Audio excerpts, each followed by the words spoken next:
नमस्कार, अरुणाचल समाचार में आपका स्वागत है। मैं हूं मुरी शोभा। आइए बुलेटिन में सबसे पहले देखते हैं मुख्य समाचार।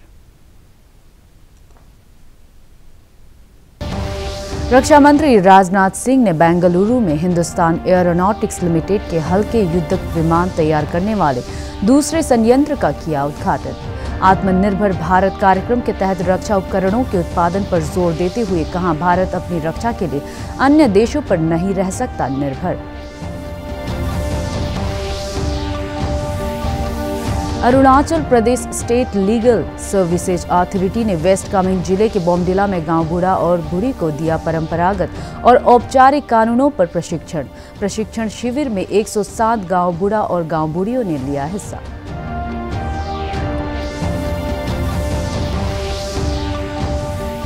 राज्य बजट पर विभिन्न हितधारकों के साथ बैठक शुरू। पासीघाट में बजट पूर्व बैठक में प्रदेश के 7 जिलों upper Siang, Shi Yomi, Leparada, west Siang, lower Siang और ईस्ट सियांग जिले के जनप्रतिनिधियों और आला अधिकारियों ने लिया हिस्सा।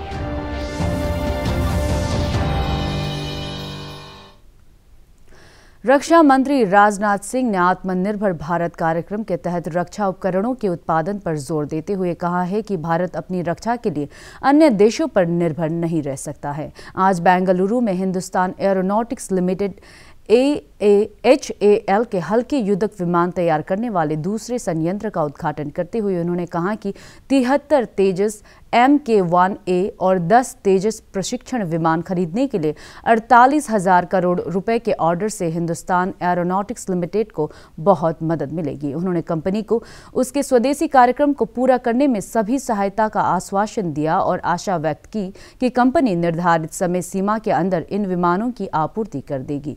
रक्षा मंत्री ने यह उम्मीद भी जताई कि कंपनी मित्र देशों को इन विमानों के निर्यात करने की देश की महत्वाकांक्षा को पूरा कर सकेगी। उन्होंने कहा कि कई देशों ने तेजस विमान खरीदने में रुचि दिखाई है। तेजस के नए संयंत्र में प्रति वर्ष 16 तेजस विमानों का उत्पादन किया जा सकेगा। रक्षा मंत्री कल से बेंगलुरु में शुरू होने वाले 3 दिनों के एरो इंडिया शो में भी भाग लेंगे। उद्घाटन करते हुए मुझे बेहद खुशी हो रही है और इस अवसर पर अपनी तरफ से मैं आप सभी देवियों सज्जनों को हार्दिक बधाई भी देता हूं। 48,000 करोड़ का ऑर्डर आर्म्ड फोर्सेस की तरफ से आपको ये मिल गया है और मैं कह सकता हूं कि इंडिजिनस डिफेंस प्रोक्योरमेंट के इतिहास में यह सबसे बड़ा प्रोक्योरमेंट है। इतनी बड़ी परचेज की मंजूरी का मिलना, मैं यह मानता हूं कि कई मायनों में यह बहुत ही महत्वपूर्ण है। एक तो देश की सुरक्षा में मजबूती आएगी, देश की सुरक्षा बढ़ेगी और हमारी एयरफोर्स की कैपेबिलिटी में भी बहुत बड़ा इजाफा होगा, उसमें भी बहुत बड़ी वृद्धि होगी। इंडिजिनस एयरक्राफ्ट की तैनाती से केवल हमारे सरहद की ही सुरक्षा नहीं होगी बल्कि हम सभी भारतवासियों के स्वाभिमान की भी सुरक्षा होगी। यह भी हमारा एक अचीवमेंट है। कब तक हम देश की सुरक्षा के लिए दुनिया के दूसरे देशों पर डिपेंडेंट रहेंगे? लंबे समय तक नहीं रह सकते और हमारे प्रधानमंत्री का तो बार बार आग्रह रहता है कि इंडिजिनाइजेशन को, स्वदेशीकरण को जितना भी हम बल दे सकते हैं हम वो बल देना चाहिए और उस पर हमको कदम आगे बढ़ाना चाहिए। और मैं आपको विश्वास दिलाता हूं कि जल्दी दुनिया के दूसरे देशों से भी आपको ऑर्डर मिलेगा और आने वाले जो 3-4 वर्षों में हम डिफेंस मैन्युफैक्चरिंग के क्षेत्र में 1.75 लाख करोड़ के टारगेट को हमें अचीव कर लेंगे, ऐसा मेरा कॉन्फिडेंस है। उपराष्ट्रपति एम वेंकैया नायडू ने एक ऐसे विकास के मॉडल का आह्वान किया है जो आदिवासियों की विशेष पहचान को संरक्षित करे। उन्होंने कहा कि जनजातीय लोगों की संस्कृति उनकी पहचान है, चाहे वे मुख्य धारा में आ गए हो, लेकिन फिर भी इसे बचाए रखना आवश्यक है। नई दिल्ली स्थित दिल्ली हाट में कल राष्ट्रीय जनजातीय उत्सव आदि महोत्सव के उद्घाटन के बाद एक फेसबुक पोस्ट में उपराष्ट्रपति ने कहा कि आदिवासी संस्कृति का किसी भी प्रकार का नुकसान संपूर्ण मानवता के लिए एक अपूरणीय क्षति होगी। श्री नायडू ने कहा कि वास्तव में शहरी आबादी को सिखाने के लिए जनजातियों के पास बहुत कुछ है। उन्होंने जनजातियों के साथ व्यवहार करते समय खुले दिमाग रखने और विनम्रता के आचरण का आह्वान किया। आदिवासी हस्तशिल्प की विस्तृत परंपरा के बारे में श्री नायडू ने इन उत्पादों को बढ़ावा देने और लोकप्रिय बनाने तथा अपनी आय के स्रोतों में सुधार करने के लिए आदिवासियों के प्राकृतिक कौशल का सामने लाने की आवश्यकता पर बल दिया। हमारा आदिवासी केंद्रीय माध्यमिक शिक्षा बोर्ड सीबीएसई ने कल कक्षा 10 और 12वीं की बोर्ड परीक्षा की तारीखें घोषित कर दी है। बोर्ड परीक्षाएं 4 मई से शुरू होंगी और 11 जून तक चलेंगी। परीक्षा की तारीख जारी करते हुए केंद्रीय शिक्षा मंत्री रमेश पोखरियाल निशंक ने छात्रों से कहा कि मुझे भरोसा है कि आप बोर्ड परीक्षाओं की तैयारी में जुटे होंगे। हमने पहले ही स्पष्ट कर दिया था कि 4 मई से एग्जाम होंगे। आपके पास तैयारी का समय मिल गया है। मुझे आशा है कि आप समय का सही उपयोग कर रहे होंगे। Arunachal Pradesh state legal services authority ने वेस्ट कामेंग जिले के बोमडिला में गांव बूढ़ा और बूढ़ी के लिए कल परंपरागत और औपचारिक कानूनों पर प्रशिक्षण कार्यक्रम आयोजित किया। इस अवसर पर APSLSA की सदस्य सचिव Jawe Pluchai, west Kameng district legal services authority के अध्यक्ष तागेंग पादो, अतिरिक्त जिला उपायुक्त सांग खांडू, DSP जाम्बे नेतन, राज्य के कानून और न्यायिक विभाग के उप सचिव दानी बेलो सहित कई अधिकारी मौजूद थे। प्रशिक्षण शिविर में करीब 107 गांव बूढ़ा और गांव बूढ़ियों ने हिस्सा लिया। ऑर्गेनाइज किया है। इनका मकसद है कि हमारे देश के कोई भी नागरिक हो, गरीबी के कारण या अज्ञानता के कारण किसी को भी कानूनी जो मदद है उससे उनको दूर नहीं रहना चाहिए। और ये लीगल सर्विसेज का ये ड्यूटी है कि हमें ये देखना है कि किसी को भी अगर कानून का मदद चाहिए हो तो हम उसको हर प्रकार से मदद करना चाहिए। ये नहीं है कि वो हमारे पास है, लेकिन हमारा ये ड्यूटी बनता है कि हम उनके पास जाए और उनका राइट्स के बारे में बताएं कि आप लोगों का ये राइट्स है। गाँव बूढ़ों को आपका लीगल अवेयरनेस देना बहुत जरूरी है, क्योंकि वो लोग बेस लेवल में लास्ट एडमिनिस्ट्रेशन बस्ती लेवल में वो लोग चलाता है, तो उनको लीगल अवेयरनेस होना बहुत ज़रूरी है। जैसे पोक्सो है और आपका क्राइम अगर जो भी होता है लेडीज़ का अगेंस्ट में, वो लोग को जानकारी होना बहुत ज़रूरी है। और मैं समझता हूँ कि ये आपका जो लीगल अवेयरनेस जो है बहुत ही फायदेमंद होगा गाँव के लिए। तो ये लोग बस्ती में जाकर एडमिनिस्ट्रेशन संभालने में काफ़ी मददगार होगा। नीति आयोग के मुख्य कार्यकारी अधिकारी अमिताभ कांत और उपाध्यक्ष राजीव कुमार ने कल संसद में पेश आम बजट की प्रशंसा करते हुए कहा कि बजट में विकास पर ध्यान केंद्रित किया गया है और यह अर्थव्यवस्था को पुनर्जीवित करने में सहायक होगा। और दूसरा एसेट मोनेटाइजेशन पर, क्योंकि जहां जहां एसेट बन चुके हैं वो प्राइवेट सेक्टर का आना जरूरी है। और तीसरा एक क्लियरली बताया कि देखिए बैंक्स में कुछ बैंक्स का प्राइवेटाइजेशन होगा, एक इंश्योरेंस कंपनी का होगा, और आगे चल के एक फॉरेन डायरेक्ट इन्वेस्टमेंट को बढ़ाया उन्होंने इंश्योरेंस सेक्टर में। सो ये सब दिखाता है गवर्नमेंट की थिंकिंग, पॉलिटिकल थिंकिंग भी, कि भाई गवर्नमेंट को आगे चल के प्राइवेट सेक्टर को ज्यादा इन्वॉल्व करना बहुत जरूरी है। और दूसरा बहुत फोकस है ह्यूमन डेवलपमेंट इंडेक्स में, आपका एजुकेशन पर फोकस है, आपका हेल्थ पर बहुत फोकस रहा है, न्यूट्रिशन पर बहुत फोकस आया, और ये आगे चल के सस्टेन्ड ग्रोथ देगा आपकी इकोनॉमी को लॉन्ग टर्म पे। और तीसरा टैक्सेशन साइड पर जो गवर्नमेंट ने किया कि बहुत ज़्यादा जो एंटी डंपिंग ड्यूटी है या फिर आपका रॉ मटेरियल और इंटरमीडिएट गुड्स पर जो ड्यूटीज़ हैं उनको हटाया, तो उससे एमएसएमईज को जो सामान है वो चीप प्राइसेस पे मिलेगा।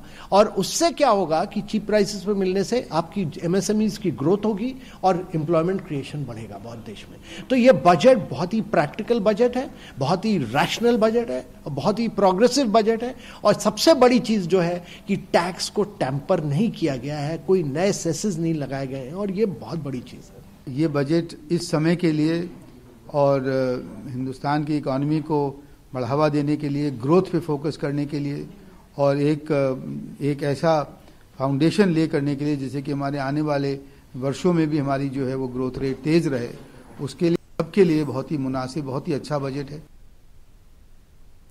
मुख्यमंत्री पेमा खांडू ने आज अपर सुबनसिरी, कामले, लोअर सुबनसिरी, क्रादादी, कुरुम-कुमे और पापुम-पारे जिलों के लिए बजट पूर्व की विचार विमर्श बैठक की अध्यक्षता की। मुख्यमंत्री ने कहा कि अरुणाचल में ऐसी पहली बार हुआ है कि बजट से पूर्व क्षेत्रवार तरीके से विचार विमर्श किया जा रहा है। इधर रविवार को राज्य के योजना विभाग के सलाहकार जाम्बे तासी ने पासीघाट में प्रदेश के 7 जिलों upper Siang, Siang, Shi Yomi, Leparada, west Siang, lower Siang और ईस्ट सियांग के जनप्रतिनिधियों और आला अधिकारियों के साथ बजट पूर्व बैठक की। बैठक के दौरान स्वास्थ्य, शिक्षा, पर्यटन, सड़क संपर्क, कृषि संबंध क्षेत्रों, बाढ़ और भूमि कटाव सहित जिले के विभिन्न परियोजनाओं पर चर्चा की। इस अवसर पर संबंधित क्षेत्रों के विधायकों और अधिकारियों ने जिले की महत्वपूर्ण योजनाओं के लिए वित्तीय जरूरतों के बारे में जानकारी दी।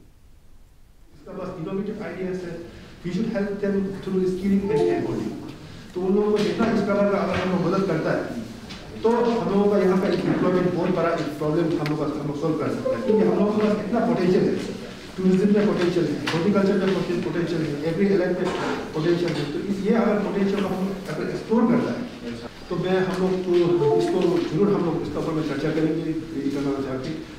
तो PIU है, एग्रीकल्चर इंजीनियर्स है, उन लोगों को आप लोग बताना होगा कि उन लोगों को प्रपोजल टाइमली सबमिट करें ताकि रोड कनेक्टिविटी हम लोगों का एरिया में जल्द से जल्द आ सके।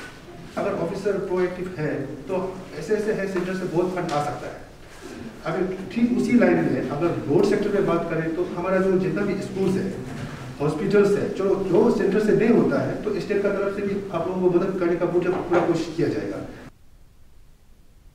देश में कोविड से स्वस्थ होने की दर 97.05% हो गई है। पिछले 24 घंटे में कोविड के 13,423 रोगी स्वस्थ हुए और संक्रमण के 8,655 नए मामले सामने आए। देश भर में कल कोविड महामारी से 94 मरीजों की मृत्यु हुई है और इस समय 1,63,353 सक्रिय मामले हैं।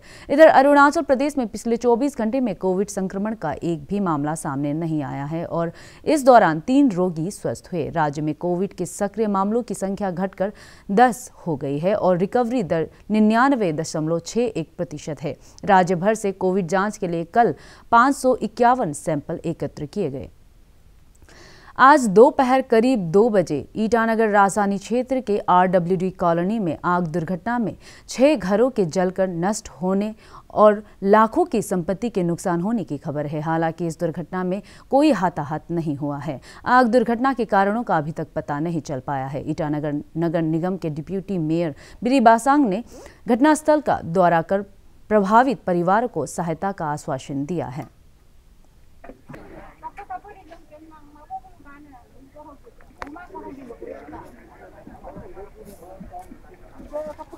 यहाँ का स्कूल जहाँ में है तो अभी क्लास नहीं चल रहा है, तो हम थोड़ा कहीं ये कर देगा अरेंजमेंट, नहीं तो टेंट लगा के कहीं, तो जैसे भी अभी हम लोग मैनेज करते हैं। हम लोग जितना टीम स्कूल को ऊपर में बिठाएंगे। हम लोग शायद कुछ एकोमोडेशन हमारे तरफ से वार्ड नंबर 7 के यूथ के तरफ से, और शायद अभी डिप्टी मेयर साहब भी कॉल करके कुछ ऑर्डर दिया है, तो उन लोगों उनके तरफ से आज शाम को कुछ एकोमोडेशन। अरुणाचल प्रदेश के तवांग में सदियों से मोन शुगु नामक एक पेपर बनाया जाता है। यह पेपर क्षेत्र में मिलने वाले एक पौधे की छाल से बनता है, इसलिए इसे बनाने के लिए पेड़ों को नहीं काटना पड़ता। इसमें किसी केमिकल का इस्तेमाल नहीं किया जाता है, जिससे यह पर्यावरण और स्वास्थ्य की दृष्टि से सुरक्षित है। खादी एवं ग्रामोद्योग आयोग के पूर्वोत्तर रीजन के मुख्य कार्यकारी अधिकारी सुकमल देव ने बताया कि कोविड-19 महामारी के दौरान विभिन्न चुनौतियों के बावजूद करीब 1000 वर्षों से प्रचलित मोम्पा हैंडमेड पेपर पर क्राफ्ट के डॉक्यूमेंटेशन पर काम चल रहा है। वहीं खादी एवं ग्रामोद्योग के सहयोग से पेपर बनने की इस परंपरा को आगे बढ़ाने के लिए इस क्षेत्र के वरिष्ठ नागरिक मालिंग गोम्बो अथक प्रयास कर रहे हैं। अपना जो ट्रेडिशनल आर्ट के तौर पे ये फिर सरकार के भी सहायता से इसको फिर से शुरू करने का भी प्रयास किया था, लेकिन उसके बावजूद भी जो है ये उस प्रकार से शुरू नहीं हो पाया। अभी हमारा जो ऑर्गेनाइजेशन संस्थान है उसके द्वारा जो youth action for social welfare, उसी का मैं अध्यक्ष के रूप में कार्य कर रहा हूँ। तो वो हम लोगों ने अभी इस यूनिट को फिर से तवांग डिस्ट्रिक्ट के हेडक्वार्टर में इसको अभी शुरू किया है।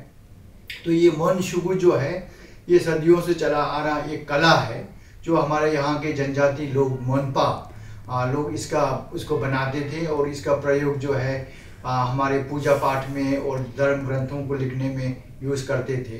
तो ये अभी हम लोगों ने फिर से बनाना शुरू किया है। तो इसमें khadi and village industry commission government of India के जो चेयरमैन है श्री विनय सक्सेना जी और डॉक्टर सुकुमल देव जो रीजनल हेड गुवाहाटी के KVIC के हैं, तो उनका सहयोग काफ़ी रहा है। This paper making craft is also a step towards achieving the sustainable developmental goals because it provides employment, it provides livelihood, it goes in a natural way because it does not destroy forest and it does not. Itanagar के Nyokum Lapang ground में आज से तातुंग तायांग तानियो memorial volleyball प्रतियोगिता शुरू हुई। इस प्रतियोगिता में 12 टीमें हिस्सा ले रही है। इस प्रतियोगिता का उद्देश्य राज्य में वॉलीबॉल को बढ़ावा देना और प्रदेश के प्रतिभावान युवा खिलाड़ियों की पहचान कर उन्हें प्रोत्साहन देना है।